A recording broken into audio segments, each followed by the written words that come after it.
ખીચડીનો મસાલો બનાવવાની રીત. સૌપ્રથમ આખા ધાણાને પેનમાં લઈ શેકી બાઉલમાં લઈ લો. આ જ રીતે જીરું, વરિયાળી અને મીઠા લીમડાને પણ શેકી બાઉલમાં લઈ લો. હવે એ જ પેનમાં તમાલપત્ર, સૂકું કાશ્મીરી લાલ મરચું, તજ, બાદિયાનું ફૂલ, જાયફળ, જાવંત્રી, ઇલાયચી, એલચો અને લવિંગને પણ શેકી બાઉલમાં લઈ લો. હવે તેમાં કસૂરી મેથી, મરી પાવડર અને મીઠું ઉમેરી આ મસાલાને ઠંડો કરી લો. મસાલો ઠંડો થાય એટલે તેને મિક્સર જારમાં લઈ ક્રશ કરી ખીચડીનો મસાલો તૈયાર કરી લો. આ મસાલાને 6 મહિના સુધી સાચવી અલગ અલગ પ્રકારની ખીચડીમાં તેનો ઉપયોગ કરી તેનો સ્વાદ માણો. તો તૈયાર છે ખીચડીનો મસાલો. રજવાડી મસાલા ખીચડી બનાવવાની રીત.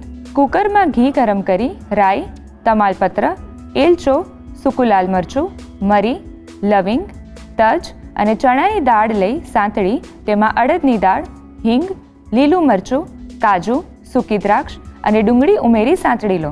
પછી તેમાં દૂધી, ગાજર, વટાણા, રીંગણ અને બટાકું ઉમેરી મિક્સ કરી આદુ મરચાંની પેસ્ટ, ટામેટું, મીઠો લીમડો, હળદર, લાલ મરચું, મીઠું, ધાણા જીરું અને ખીચડીનો મસાલો ઉમેરી મિક્સ કરી લો. ત્યારબાદ તેમાં પલાળેલી મગની દાળ, તુવેરની દાળ, મસૂરની દાળ અને ચોખાનું મિશ્રણ લઈ પાણી તેમજ કોથમીર ઉમેરી ઢાંકીને 3 થી 4 વિસલ વાગે ત્યાં સુધી કૂક કરી લો.